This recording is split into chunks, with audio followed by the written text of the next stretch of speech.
What's your name? Cherry Gregory. Sherry Gregory. And where did you serve? Patuxent River, Maryland, Washington, D.C., and Seattle. Did you hear that? That's really cool. That's a long ways away. Yes, it was. Got pretty homesick. Yeah, but so was your family there? No, No. my family's here in Salem. Oh, so what took you there? To, well, that's where they sent me from boot camp. Went to the Bronx for boot camp, and then I got transferred from there. My first duty station was Washington, D.C. And what a fabulous place to be. It, all the history you study about that you didn't really want to study when you were in school, but when you got there, you knew why. Because you saw all these places. Anyway, and since I went in so late, I went into a separation center. And all the girls a lot of them were getting out of the service, and so I ran a movie projector, and telling them what they could do now that they were getting out of the service. And then when that shut down, I went to Patuxent River, Maryland, and I went to air flight school, where they taught us how to run an air station all by ourselves if we had to. So I knew how to put fuel in the plane, and I knew how to move the seats around, and I knew how to, get out there with the markers and say, come in here, and then go out. And it was... So right on the taxi field. Right. I took care of the plane when it came in. And up until that time, it had been all guys, Up until that time, it had been all guys. So that's a big move right there. That was it. It was. Wow. The interesting thing for me is that when we went to school, there were from apprentice seamen to chiefs. And because I signed to stay in, because I went in August the 5th, 1945.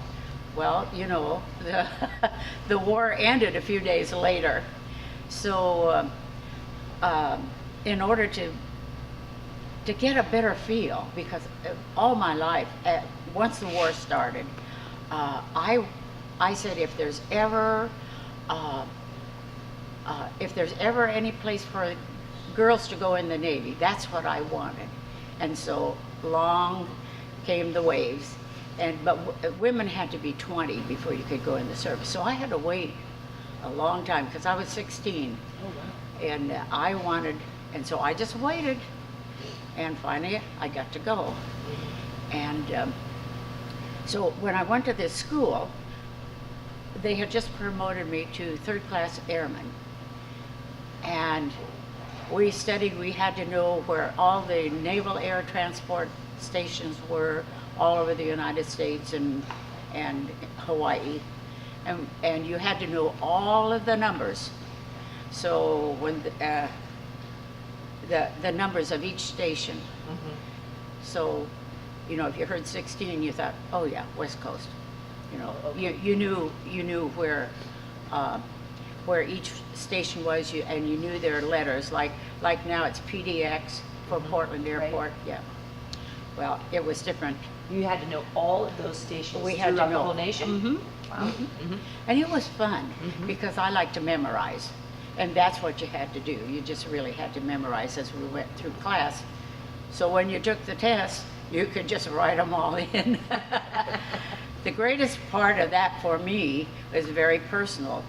I am dyslexic, and when I went to school, you were considered dumb, okay? If you couldn't do what everybody else did. Well, you read this way, I pick up a magazine and I start from the back coming forward, or the newspaper. So I got next to the highest grade in the class, and we had chiefs, and I beat all the chiefs. And I was so excited to do that. And so because of that, I came back home and went back to high school on my GI Bill. I'm probably one of the few people who did that. Everybody else went to college, But I was so, I don't like to use that word anymore, but I considered myself dumb, you know.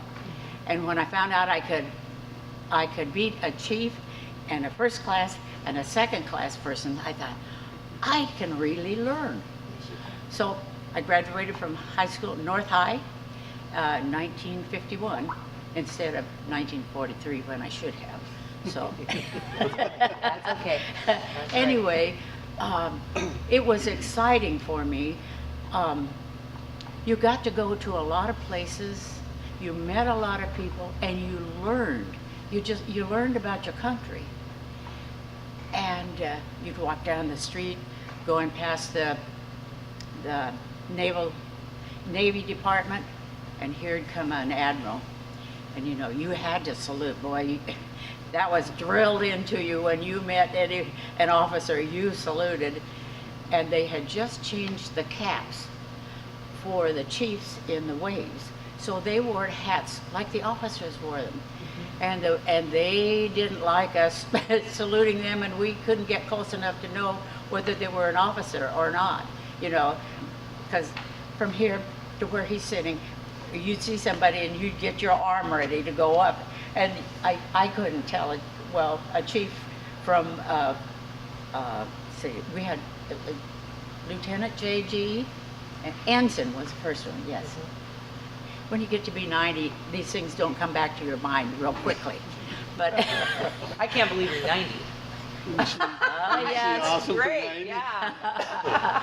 Well, the Lord's been good to me, okay? Very good. He takes very good care of me. So, First of all, I wanted to go back to, I'm sorry that you felt dumb, because you are not. And now, in today, just out of the tidbit, I'm very seasoned in the dyslexia world because my son is severely dyslexic. And he's been told now recently that dyslexics are actually higher intelligence than the normal person. oh, thank you. They just process differently. And so then the problem is you have to try to fit into our world that reads. Right. But you are actually more intelligent than we are, and your brain moves at 3 times as fast. I know it does. I agree with that, because I know I move like grease lightning, and I'm not supposed to. That's great. That's great. So you can also hear her still back there? Okay, good. One of the things I like to ask people is, tell me your most memorable experience. What do you remember? What sticks out in your head as a moment in time that you remember fondly or otherwise? When I got to wear the whole uniform, that was so exciting. I don't know what it's like now. When we went in, we wore just the hat. And you had to get all the way through, almost all the way through boot camp before you got your uniform.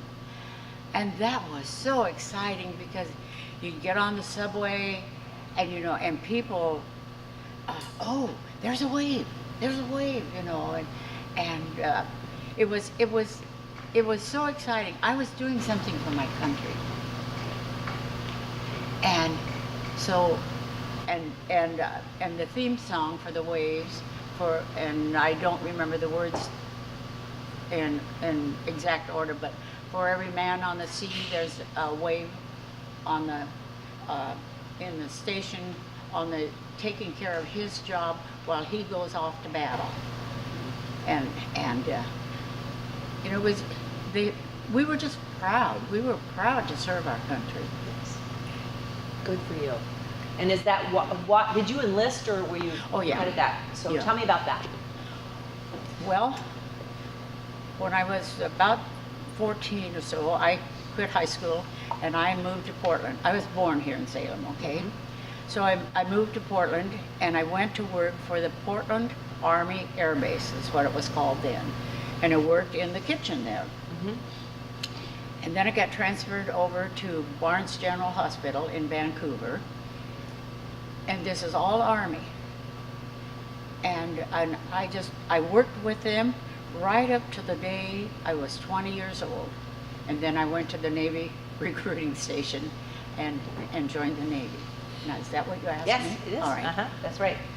Okay, so so you said you were really proud to serve your country. I love hearing that. And every time I interview someone from that era, I hear that.